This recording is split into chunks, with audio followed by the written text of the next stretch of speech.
Oke, ini mungkin aku mau coba mengulang ya buat review tenda sumo waktu itu, karena yang waktu pertama mohon maaf banget ya. Ternyata itu nggak perlu disimpul, jadi ada apa ya, talinya tinggal lock aja, jadi tinggal tarik nanti dia otomatis ke lock gitu. Dan terima kasih buat yang komen ya, karena itu sangat membantu banget. Karena setelah itu yang kedua aku baca, kemudian aku pahami lagi, aku coba lagi, dan akhirnya bisa gitu Pak, masang kapten dengan benar gitu. Ya emang sih aku waktu itu mungkin risetnya kurang mendalam ya, jadi emang dan waktu itu emang buru-buru juga karena emang hamil seminggu, aku mesti pakai langsung tendanya kayak gitu. Jadi ya begitulah ya.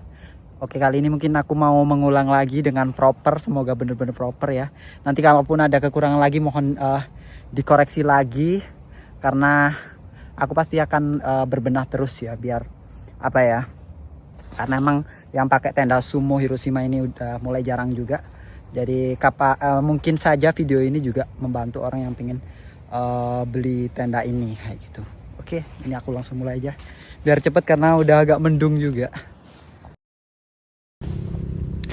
Oke, di sini aku udah coba mulai setup aja. Jadi kondisinya ini kan emang waktu itu lagi ini banget ya, buru-buru banget karena emang waktu aku setup ini juga cuaca lagi ini banget juga, lagi mendung banget, dan emang buat menghindari itu ya mesti cepat-cepat aja gitu sih. Oke, ini aku mulai dari pasang footprintnya dulu. Mungkin untuk tenda ini dia karena cuma ada satu pintu gitu ya, jadi kadang aku juga ini kesusahan buat mikir arahnya kemana dulu, jadi kayak gitu.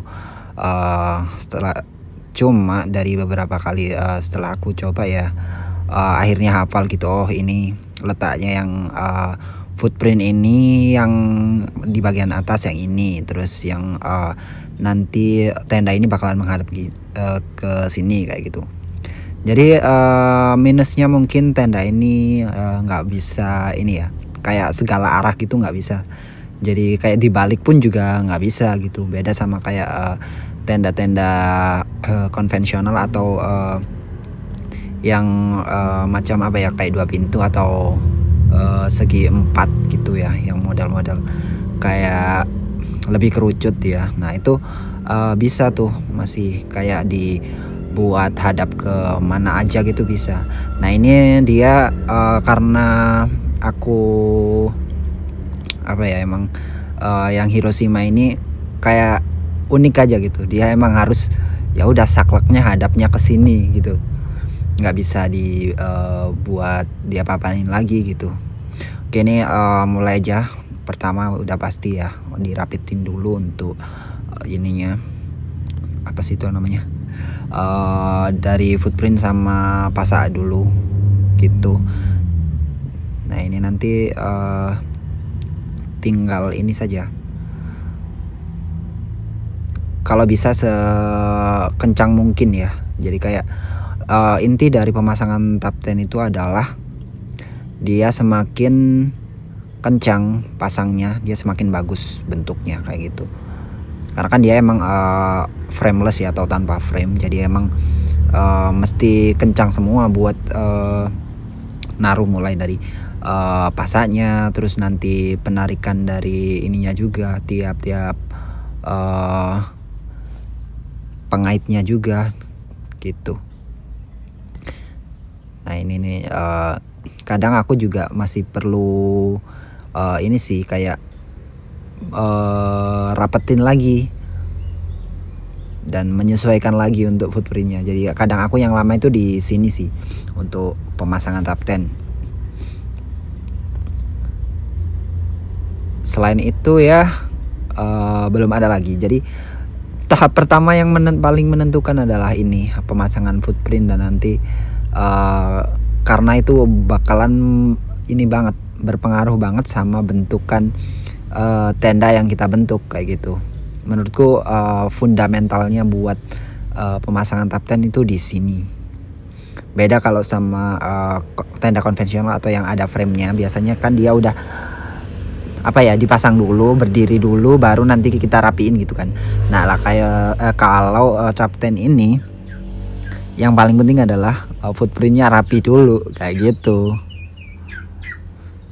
Mungkin kalau dari pengalamanku seperti itu sih. Oke, ini setelah itu kita pasang innernya ya.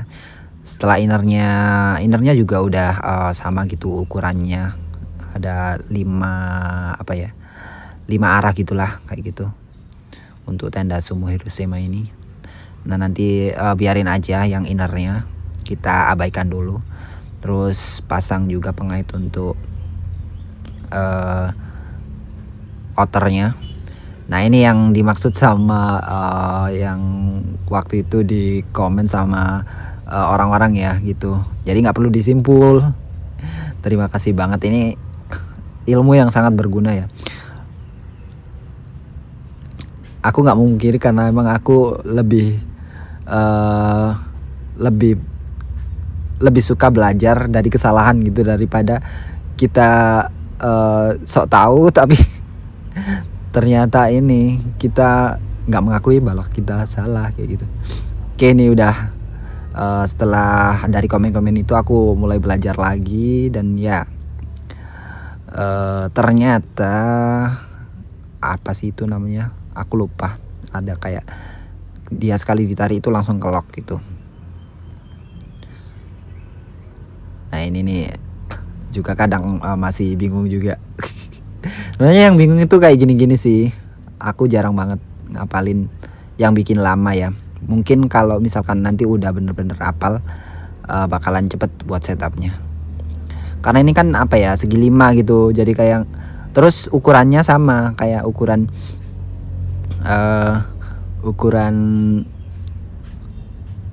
sisi-sisinya itu hampir sama gitu. Jadi yang buat bingung itu sebenarnya untuk untuk buat kita tahu itu dari ininya aja sih, kita lihat dari pintunya.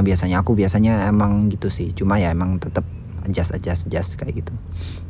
Oke, ini pasang semua dari semua sudutnya. Nah ini yang tengah bagian belakang itu ada untuk yang nanti buat pasang yang di bagian kaki, yaitu ada framenya 1. Kini maaf ya, komuknya emang kayak gini banget. Ya lanjut, ini kalau udah dipasang semua di semua sisi, baru aku mulai pasang untuk tracking pole-nya ya. Jadi kalau pemasangan tracking pole ini dari rendah dulu. Cuma karena aku pakainya yang lipat jadi emang lumayan agak tinggi. Cuma aku udah ini ya, alhamdulillah dapat hadiah dari Hike and Run ya, dapat tracking pole atau hike nanti jadi lebih gampang ya, jadi nggak sepanjang ini buat setup pertama kayak gitu. Nah ini langsung saja ada yang di bagian tengah ujungnya itu buat tracking pole ya. Terus yang di bagian bawah itu ada juga pengait talinya, jadi kita masukkan dari atasnya. Oke, ini baru ditarik di tracking pole-nya dipanjangin kayak gitu ya. Nah setelah panjang itu, tahap yang menentukan buat tracking pole kita tidak jatuh adalah yang dari guideline di depan ini. Nah ini yang akan membuat penentu bahwa tenda kamu ini bakalan kokoh, tenda kamu ini nggak bakalan kalau kena angin pun dia nggak bakalan roboh kayak gitu. Nah itu di sini. Jadi aku biasanya emang yang paling ini sih buat masang buat pasang pasaknya yang paling depan ini aku paling prioritasin juga depan sama yang di bagian belakang tadi, karena itu dua ini kan kayak istilahnya kayak dua tali, dia harus bisa menopang satu tracking pole tadi kayak gitu. Secara logika sih kayak gitu ya.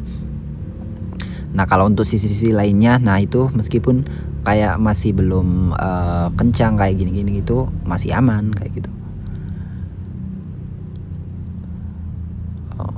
Mungkin nanti kalau kalian bisa coba sendiri juga inilah ya, barangkali ada yang pengen beli juga sih gitu. Karena apa ya, aku suka bentuknya aja gitu, unik gitu loh bentukannya ini, kayak bukan nah ini yang bagian belakangnya ya,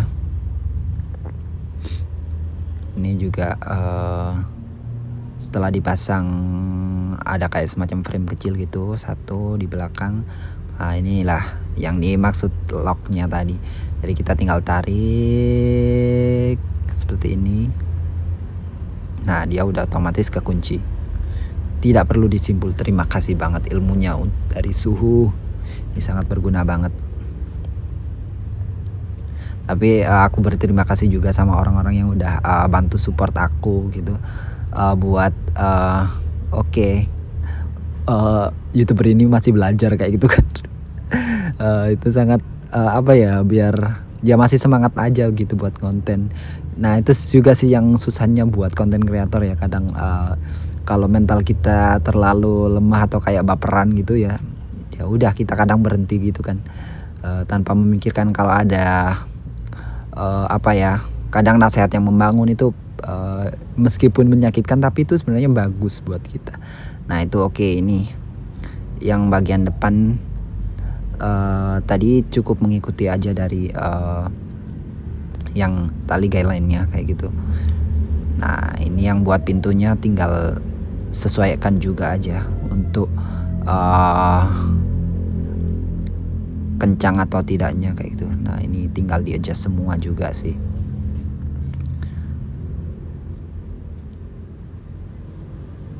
Makanya kenapa aku tadi bilang yang bagian depan ini pasaknya harus kokoh dan kencang kayak gitu. By the way, awan di belakang bagus banget ya.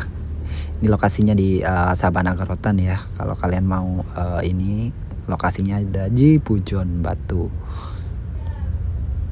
Untuk lokasi basecampnya ada di Sebaluh rest area ya. Itu tempat transitnya kayak bus-bus gitu biasanya. Nah ini tinggal aja semua. Nanti ya aku tunjukin lagi dari atas. Nah ini udah bagus. Oke, seperti inilah akhirnya bisa memasang secara proper ya. Nih baru bentukannya tenda Hiroshima yang sebenarnya. Gokil kan? Terima kasih banyak loh buat yang udah komen. Jadi sekarang bisa lebih proper. Oke, ini dia tuh. See, so far ternyata setelah tahu tekniknya, pasangnya cuma 10 menit aja ya. 11 lah tadi, 11 menitan. Udah kokoh gitu. Terus ya kencang semua gitu loh, enak. Dilihatnya juga enak, dibuat foto juga enak gitu nanti. Oke lah, di sini mau tinggal nata-nata dalamnya aja. Terus habis itu udah menikmati pemandangan sebetulnya.